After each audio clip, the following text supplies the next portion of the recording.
kita udah kesasar lebih dari 4 jam. Jadi akhirnya jurit malam itu dihentikan malam itu. Jadi mereka menunggu yang rombongan terakhir gitu kan. Akhirnya jurit malam itu dibatalin, dihentikan, dan mereka nyariin kami berlima yang belum balik gitu. Dan itu ternyata udah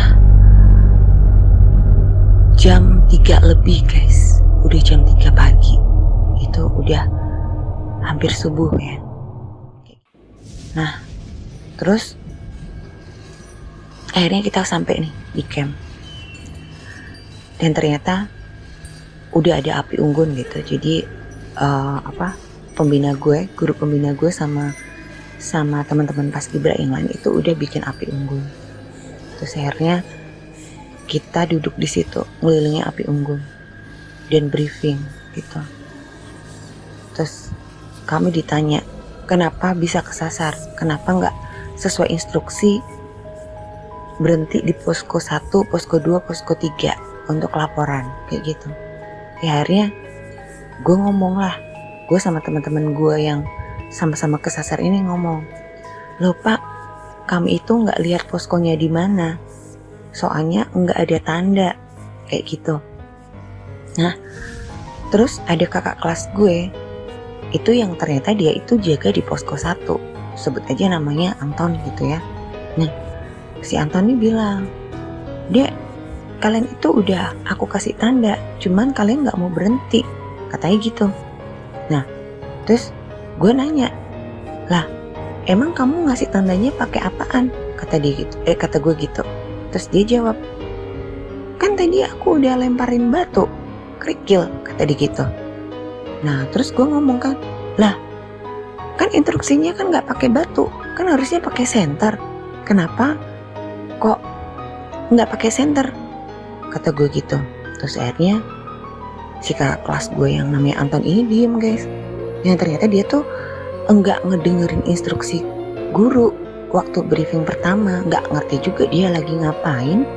Jadi dia nggak ngerti kalau instruksinya itu harus pakai senter guys, dan itu sebabnya yang bikin kita itu jadi kesasar kayak gitu. Ya nggak tahu juga ya, apakah dia juga ngasih tandanya pakai lempar batu ke semua peserta jurit malam atau cuman ke gue aja gitu. Gue juga nggak ngerti, gue nggak terlalu nanya-nanya juga kayak gitu. Yang jelas gue dan 4 orang temen gue ini kan akhirnya jadi nyasar gitu. Cuman anehnya juga kenapa kita nggak lihat posko 2-nya gitu. Terus kakak kelas yang jaga di posko 2 itu juga ngomong kalau mereka itu nggak lihat kami gitu. Mereka nggak lihat kami lewat kayak gitu, sehingga mereka nggak nyalain senter seperti itu guys.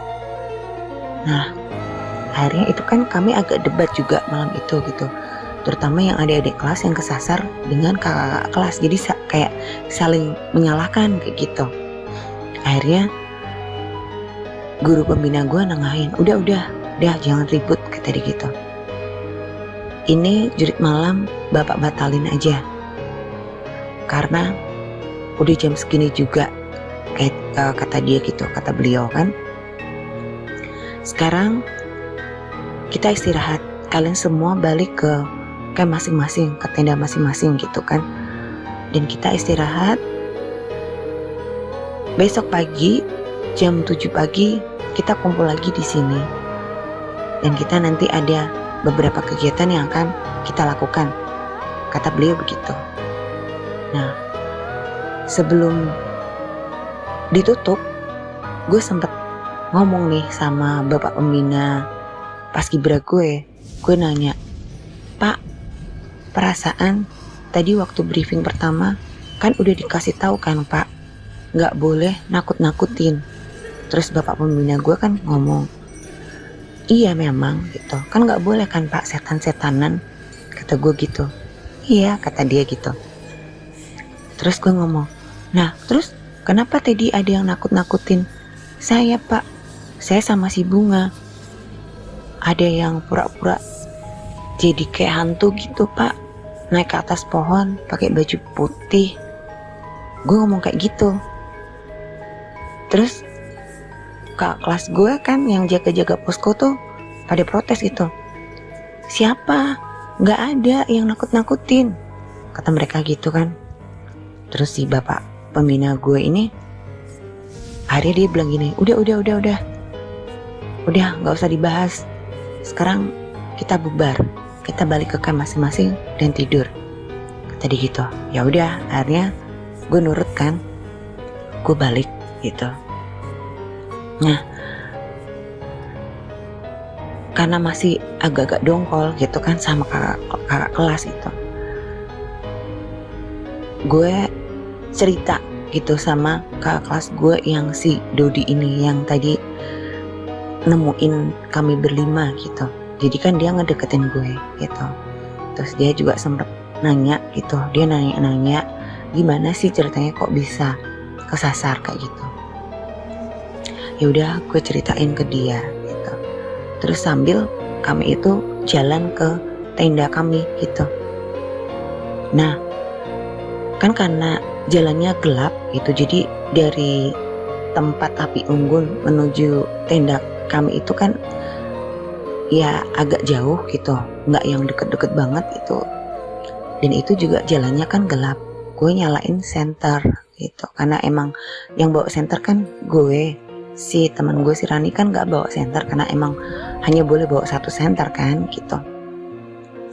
Gue nyenterin ke arah kayak apa sih, lembah apa hutan gitu. Jadi di depan gue itu kayak ada jurang juga, tapi di seberangnya itu ada hutan-hutannya juga guys, kayak gitu loh. Nah, jadi di depan jalanan gue itu ada kayak jurang gitu, kayak ada jurang. Nah, di seberangnya ada hutan lagi seperti itu, dan di sana tuh lebih rimbun, lebih gelap. Nah, senter gue ini kan emang bisa nembus kabut gitu kan, karena itu memang dingin dan agak berkabut juga. Bisa nembus kabut yang jarak pandangnya itu jauh guys, nyala senternya gitu. Dan itu bisa nembus sampai ke hutan yang di seberang jalan kayak gitu. Gue kayak penasaran aja gitu. Gue juga gak ngerti kenapa arah mata gue tuh ke sana, kayak ada sesuatu di sana tapi gue nggak tahu itu apa kayak gitu. Dan gue arahin senter ke sana. Cuma tiba-tiba senter gue ini mati guys, senternya mati dan nggak bisa dinyalain lagi. Gue berusaha neken tombol on off-nya ini tetap nggak bisa. Nah, terus gue sempat ketok-ketokin juga kan, senternya ke tangan gitu. Terus ya kok mati sih, gue ngomong kayak gitu, ngomong sendiri gitu. Terus kakak kelas gue ini si Dodi kan ngomong, jangan-jangan baterainya habis, kata dia gitu. Terus gue bilang, gak mungkin, orang ini aku baru beli kok. Gue ngomong kayak gitu, karena emang itu senter gue baru beli waktu mau perjalanan ke sekolah gitu. Jadi kan dari rumah nih, gue diantar sama bokap kan ke sekolahan sebelum kami berangkat ke bukit perkemahan itu gitu. Nah, gue sama bokap gue tuh sempat mampir ke toko gitu, beli senter gitu loh, karena kan di rumah cuma ada satu senter. Bokap gue bilang jangan bawa yang itu, nanti kalau lampu mati, kebetulan lampu mati kayak gitu susah, udah ntar dibeliin aja lagi yang baru, kata bokap gue gitu. Jadi pas perjalanan ke sekolah itu kami beli senter dulu, plus sama batu baterainya kan. Jadi kan nggak mungkin tuh batu baterai habis kayak gitu. Terus karena gue berusaha nyalain senternya tetap nggak bisa nyala, ya udahlah akhirnya kami berdua tuh jalan nggak pakai senter gitu. Nah, belum lama kami jalan itu tiba-tiba gue jatuh guys. Padahal perasaan gue nggak kesandung apa-apa gitu, gue tiba-tiba jatuh ke duduk kayak gitu. Terus gue kan berusaha bangun, tapi ternyata gue tuh nggak bisa bangun guys, nggak ngerti. itu kaki gue kayak yang tiba-tiba lumpuh guys. Jadi gue gak bisa ngerasain kaki gue gitu. Nah pas gue jatuh itu, kakak kelas gue ini kan langsung kaget gitu kan. Dia berusaha nolongin gue kan, dia langsung megang tangan gue, terus bilang, lah kamu ini kenapa dek gitu, ayo bangun gitu. Gue tuh berusaha bangun, cuman gue nggak bisa berdiri karena gue benar-benar nggak ngerasain kaki gue guys. Terus gue udah mulai panik, gue ngomong, mas, aku nggak bisa bangun, kakiku nggak ada rasanya. Nah terus si kakak kelas gue ini kaget kan, maksudnya nggak tahu, aku nggak bisa gerakin kaki aku mati rasa, nggak ada rasanya. Terus dia jongkok kan, dia jongkok deket gue. Serius? Kata dia gitu. Iya mas, beneran. Dia tuh sampai yang nempuk kaki gue guys. Itu gue bener-bener gak kerasa gitu. Terus seriusan, ini gak kerasa? Kata dia gitu. Enggak mas. Gue ngomong kayak gitu. Terus dia bilang, aduh, dia ngomong gitu. Terus langsung dia itu ngebopong gue guys. Kan emang kakak kelas gue ini anaknya tinggi gede gitu. Dia langsung ngebopong gue. Nah terus dia sambil toleh-toleh gitu. Kebetulan di belakang gue itu ada beberapa kakak kelas yang mereka emang terakhir balik ke camp karena harus beresin api unggun tadi kan. Terus dia bilang, dia manggil teman-temannya gitu, tolongin dong, tolongin gitu. Akhirnya mereka semua ngedeket gitu, kenapa gitu. Terus dia ngomong, hipo, dia gitu, hah? Yang bener gitu. Gue waktu itu nggak ngerti apa maksudnya hipo. Ternyata gue baru ngerti setelah beberapa tahun kemudian gue baca-baca artikel gitu. Ternyata itu hipotermia. Gue kena hipotermia guys. Jadi kayak suhu badan gue itu ngedrop yang gue sendiri nggak sadar. Jadi suhu badannya itu turun drastis tanpa sadar. Itu hipotermia. Biasanya emang bisa terjadi di tempat yang dingin gitu. Jadi badan gue itu nggak bisa menetralisir rasa dingin gitu. Kan tadi gue habis di dekat api unggun nih. Kan emang api unggunnya itu kebetulan karena gede banget api unggunnya, gue kan ngerasa agak kepanasan juga di situ kena uap apinya gitu kan. Terus waktu balik ke tenda itu kan hawanya dingin, jadi mungkin kayak benturan gitu ya, habis kena panas api itu tiba-tiba dingin gitu. Jadi gue kena hipotermia guys. Terus ini kakak kelas gue kan pada panik gitu, cari parafin gitu. Nah itu gue nggak dibawa ke tenda, tapi di situ ada kayak musola gitu kan, kayak langgar gitu ya. Langgar tuh kayak musola kecil. Itu gue dibawa di situ sama kakak kelas gue gitu kan. Nah di situ kan ada kayak tempat yang buat azan nih gitu. Gue ditaruh di situ, didudukin di situ sama kakak kelas gue, terus dibakarin parafin gitu. Sambil gue ini dikasih jaket gitu. Jadi ada kakak kelas gue yang ngelepas jaketnya dikasihin ke gue, jadi dobelin. Terus sambil mereka itu ada yang mijitin tangan gue, ada yang kaki gue gitu. Terus ada beberapa tuh yang ngenindih kaki gue gitu kan, biar anget gitu katanya. Terus kakak kelas gue juga ngomong, dek kamu sih pakai jaket jeans. Emang sih waktu itu gue tuh pakai celana jeans sama jaket jeans gitu. Nah gue ngomong, lah emang kenapa mas? Gue ngomong kayak gitu, ya kalau di tempat dingin jangan pakai jeans, soalnya kan jeans itu kan harusnya menyerap panas, dia kan bikin badan dingin, makanya enak kan kalau siang-siang pakai jaket jeans, kata dia gitu. Kalau kayak di hawa yang dingin jangan pakai jeans karena nanti badan kamu tambah dingin, kata dia gitu. Nah terus mereka kan terus berusaha ngangatin badan gue gitu. Jadi sampai kaki gue juga dikasih jaket kayak gitu kan, bakarin parafin kayak gitu. Terus mereka nanya gitu, tapi tangannya nggak mati rasa kan? Enggak. Gue bilang gitu, ya udah syukur. Jadi bener-bener gue tuh dipepetin di pojokan. Jadi itu langgar emang udah nggak kepake guys, karena kelihatan banget kotor, banyak kayak daun-daun kering kayak gitu.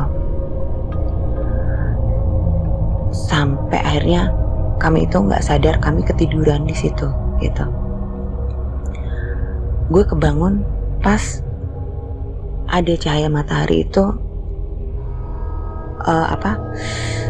persis ke arah muka gue gitu. Cahayanya itu nembus ke arah muka gue. Jadi gue kebangun kan. Gue kebangun terus gue lihat ini kakak kelas gue ini udah gelimpangan tidur di sebelah gue gitu. Nah kan tadi ada kakak kelas gue yang emang ngenindih kaki gue kan. Jadi kaki dia tuh ditumpangin di kaki gue gitu biar anget gitu kan. Mana anaknya kan gendut gitu kan. Gue tuh ngerasa kaki gue kesemutan guys gitu. Gue udah mulai ngerasa kaki gue kesemutan. Dan akhirnya gue berusaha minggirin kaki gue gitu supaya enggak ditindih gitu kan. Cuma karena kakak kelas gue ini gendut banget, jadi gue gak bisa mindahin kaki gue guys gitu. Ada gue bangunin, terus gue ngomong, mas bangun begitu, kakiku sakit nih, gue ngomong kayak gitu kan. Nah ternyata yang bangun bukan kakak kelas gue yang gendut ini, tapi kakak kelas gue yang si Mas Dodi gitu. Terus dia ngomong, Dek gimana kakinya gitu, ini kakiku kesemutan, aku bilang gitu, gue bilang gitu kan. Terus si Dodi ini langsung ngeminggirin kakinya temennya dia gitu yang gendut ini kan. Terus mereka pada bangun gitu, ternyata udah jam 5:30 pagi gitu. Di jam 5:30 pagi dan udah mulai ada matahari kan. Akhirnya kita berkemas gitu, kita balik ke tenda kayak gitu. Nah akhirnya kami mandi dulu kan, karena jam 7 itu harus kumpul lagi di lapangan yang semalam kita bikin api unggun gitu kan. Jadi kita balik ke camp, kita bersih badan dulu, kita mandi dan kumpul gitu. Terus setelah briefing dilanjut dengan sarapan seperti itu, dan acara bebas itu sampai jam 1-an lah ya, sampai jam 1 siang gitu. Sampai jam 1 siang itu acara bebas. Jadi boleh kalau ada yang mau jalan-jalan dulu, mau berenang dulu boleh, mau ke area bermain boleh gitu, mau lihat-lihat ke air terjun juga boleh gitu. Yang penting sebelum jam 1 harus udah balik lagi, karena harus bongkar tenda untuk pulang seperti itu. Nah setelah gue mandi kan, tadi kan gue udah mandi ya. Nah setelah selesai briefing itu kita sarapan dulu, kita bikin mie waktu itu kan, kita bikin mie. Dan akhirnya gue packing barang-barang gue dulu, gue masukin ke ransel gitu ya. Terus teman-teman gue kan pada jalan-jalan nih, pada jalan-jalan semua gitu. Terus gue sama kakak kelas gue ini juga jalan-jalan guys, sama kakak kelas gue si Dodi ini jalan-jalan juga gitu ke pemandian air panas gitu. Nah itu kan sebenarnya ada air terjun. Niatnya sih sebenarnya kita pengen lihat gitu, cuman berhubung itu jalan ke arah air terjunnya itu kan harus nanjak dulu gitu, ada kayak beberapa tangga gitu kan. Dan gue yakin pasti jauh. Gue takutnya nggak keburu waktunya guys gitu kan.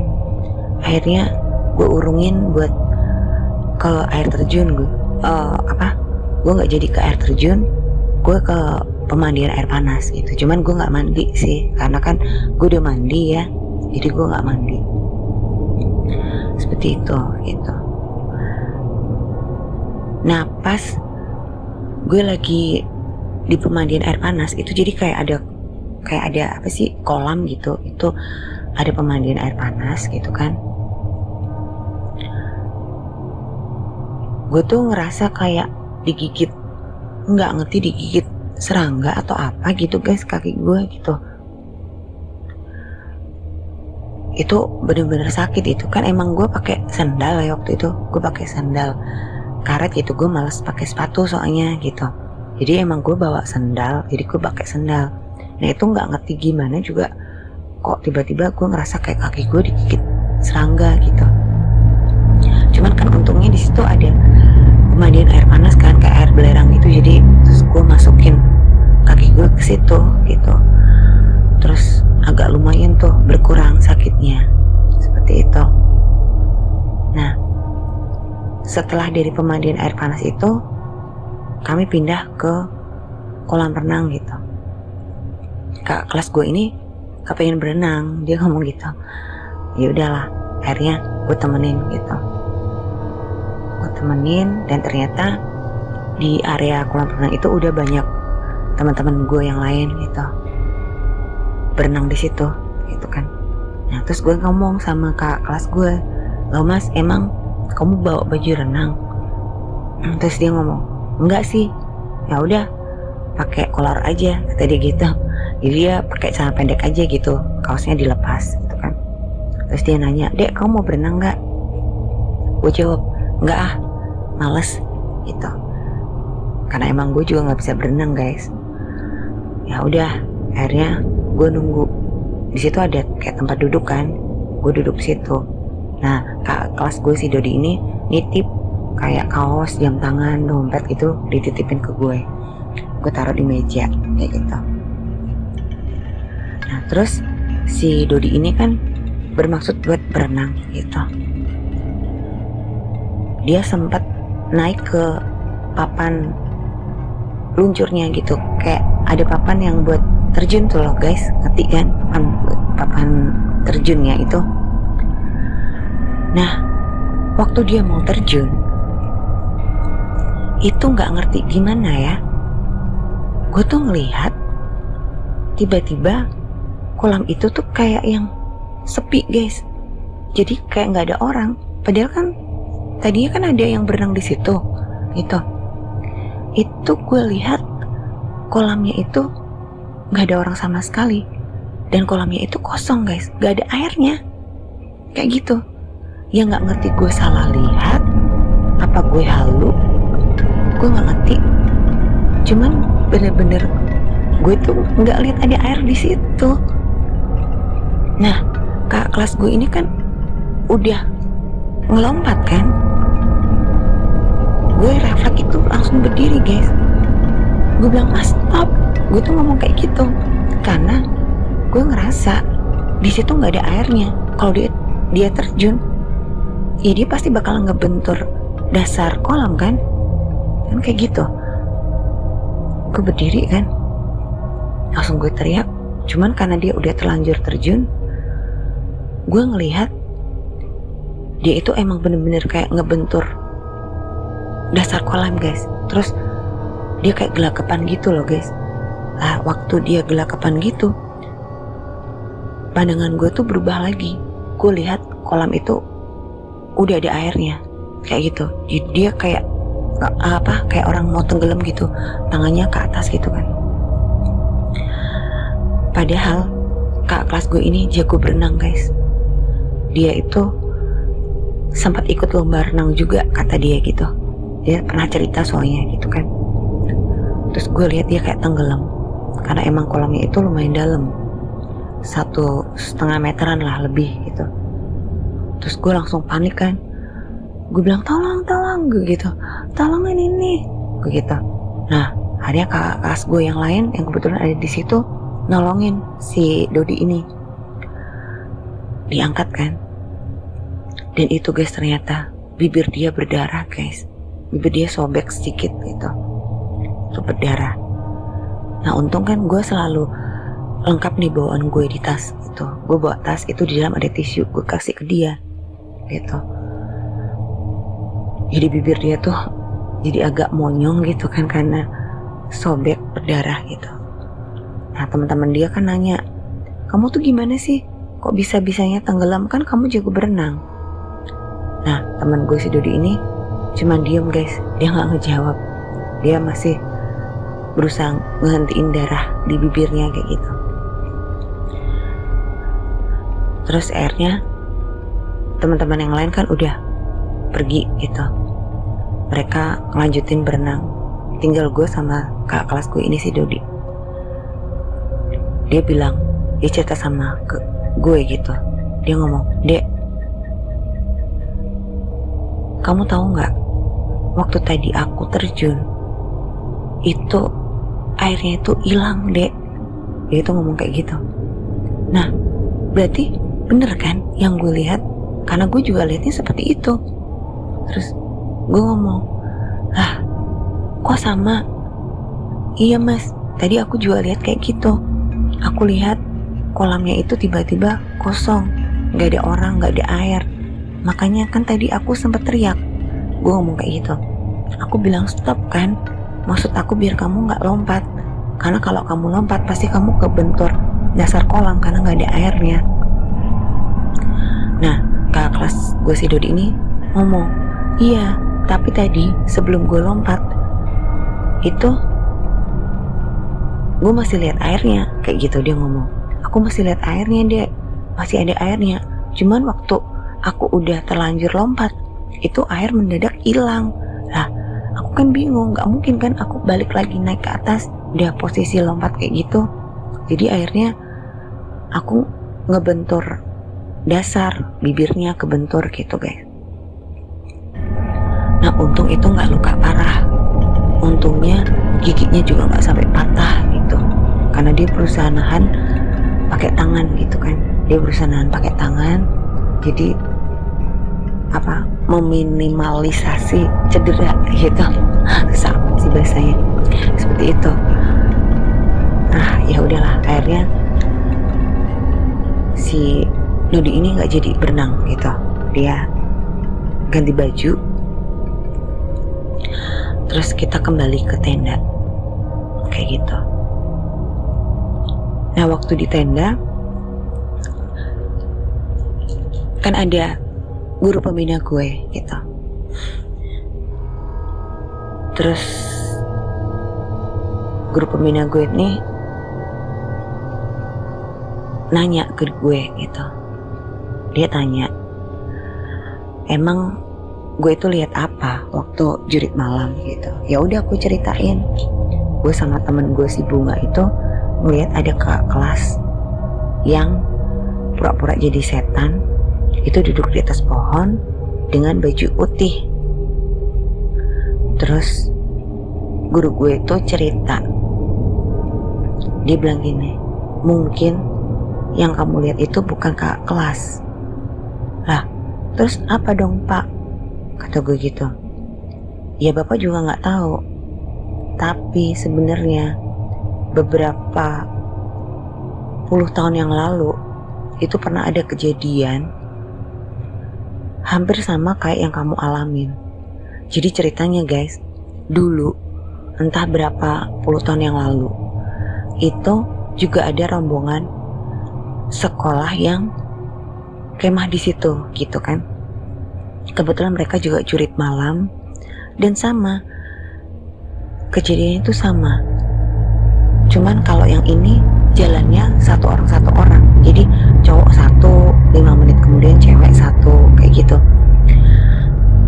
Ini yang kakak kelas dia itu enggak ngedengerin instruksi, jadi sama yang harusnya instruksinya pakai ini, dia enggak gitu. Jadi kan akhirnya adik kelasnya jadi nyasar gitu.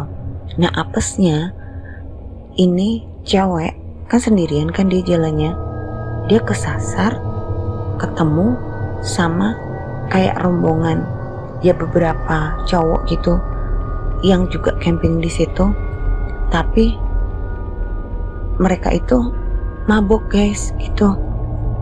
Jadi mereka mabok dan akhirnya ngecelakain cewek ini. Cewek ini diperkosa, terus dibuang ke jurang seperti itu. Dan itu jenazahnya baru ditemukan lebih dari seminggu kemudian, kayak gitu. Itu juga ditemukan oleh warga, dan karena nggak ngerti identitasnya gitu kan, akhirnya cewek ini dimakamin di pemakaman umum setempat yang ada di lokasi Bukit Perkemahan itu. Jadi mungkin dulunya Bukit Perkemahan itu belum diaspal ya, mungkin juga belum seperti itu, belum ada wahananya, tempat rekreasi seperti itu, kayak gitu. Jadi mungkin, jadi guru gue itu ngomong mungkin yang gue lihat di pohon yaitu mungkin arwahnya cewek itu guys, dan kita diantar ke pemakamannya dia kayak gitu. Meskipun gue nggak sampai masuk ke pemakamannya ya, yang udah masuk kan temen gue yang bertiga nih, gue cuma sampai di pagernya kayak gitu guys. Gue cuma diem, akhirnya gue diem kayak gitu. Terus si guru gue bilang, ya udahlah nggak usah dipikirin kata gitu. Makanya bapak kan enggak yang kasih kalian itu jalan satu-satu, cuman yang cowok yang jalan satu-satu, yang cewek dua-dua, karena bapak takut ada kejadian seperti itu. Jadi ceritanya bapak pembina gue ini juga diceritain gitu waktu dia masih sekolah, di situ ada kejadian seperti itu kayak gitu. Nah terus akhirnya karena itu belum ada jam 1 siang ya, belum ada jam 1 siang, masih ada waktu buat jalan-jalan lah istilahnya. Gue kan penasaran nih, karena yang pohon yang gue lihat itu kan waktu malam gue sama temen gue si Bunga ini, gue liatnya kan emang bener-bener akarnya itu di sebelah jalan gitu. Padahal waktu sorenya gue lihat itu pohon kan ada di dalam jurang. Gue penasaran, gue ngomong sama kakak kelas gue si Dodi ini, gue bilang, "Mas, mau nemenin aku nggak?" Kata gue gitu. "Kemana dek?" "Ke ini, jalan yang kemarin kita lihat itu loh mas. Aku penasaran, itu pohon semalam itu aku lihat kok di sebelah jalan persis ya. Perasaan itu pohon kan ada di dalam jurang gitu." Terus, "Oh iya ya," kata dia gitu. "Ya udah ayo gitu."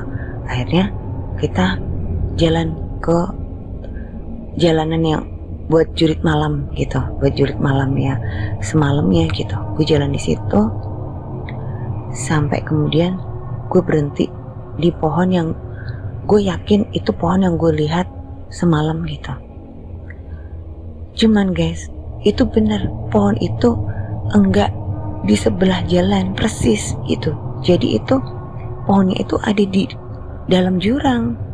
Jadi logikanya kalau memang bener itu kakak kelas, itu dia harus turun dulu ke dasar jurang gitu kan, terus baru naik ke atas pohon, dan pohon itu tinggi banget. Jadi benar-benar kurang kerjaan lah kalau emang itu beneran kakak kelas gitu. Ngapain juga coba malam-malam, mana gelap lagi, nggak takut ntar ada ular atau apa gitu. Terus si Dodi ini ngomong, "Tuh dek, bener kan, berarti emang bener itu bukan kakak kelas yang kamu lihat, karena kan nggak mungkin juga masa kalau emang itu kakak kelas harus turun dulu ke bawah baru naik lagi atas pohon. Niat amat," kata si Dodinya kayak gitu. "Iya ya mas." Ya udah, akhirnya kita balik lagi ke camp kayak gitu, karena udah hampir jam 1. Kita balik lagi ke camp, kemudian kita bongkar tenda, terus briefing pembubaran acara seperti itu. Nah, waktu kita bongkar tenda itu udah mulai gerimis guys. Jadi di tempat itu guys, itu nggak ngerti kenapa, padahal setahu gue itu kan lagi nggak musim hujan gitu. Cuman emang di sana jarang banget ada panas matahari. Jadi panas matahari itu cuman dari jam setengah 6 pagi sampai kira-kira jam 9 pagi doang guys. Habis itu mendung. Waktu kita nyampe hari pertama di tempat itu kan juga mendung gitu kan, mendung dan sempat gerimis sedikit gitu. Itu sampai malam pun itu hawanya dingin banget karena emang mendung. Untungnya nggak hujan gitu. Dan ada matahari itu cuman pas gue ada di langgar, waktu gue habis ditaruh sama kakak kelas gue di langgar, itu kan ada cahaya matahari. Itu emang itu setengah 6 pagi kan. Nah setelah jam 9 pagi itu langsung mendung lagi guys, mendung, dan bener-bener gak ada panas sampai sore menjelang kita pembubaran acara seperti itu. Dan ya gue gak ngerti juga yang gue lihat itu apakah benar-benar hantu atau apa juga, gue nggak ngerti. Yang jelas itu pengalaman mistis gue waktu gue ikut camping gitu, dan itu benar-benar gue disasarin ke tempat yang gue juga nggak ngerti seperti itu guys. Oke guys, itu tadi cerita gue waktu gue ikut camping di lereng Gunung Ungaran. Dan banyak kejadian-kejadian mistis yang sudah gue alamin saat itu. Well, buat kalian yang suka sama cerita gue ini, jangan lupa untuk klik tombol like dan juga komen serta subscribe jika kalian belum subscribe channel gue ini, supaya channel gue bisa terus menghadirkan cerita-cerita horor yang bisa menghibur kalian semua, khususnya para pecinta horror story. Dan juga buat kalian yang ingin bergabung untuk cerita, yang mungkin punya pengalaman-pengalaman mistis, silahkan kalian kirimkan cerita kalian ke email dari Real Horror Story yang tercantum di deskripsi. Oke guys, sampai di sini dulu. Jangan lupa jaga kesehatan dan jangan lupa bahagia. Sampai jumpa.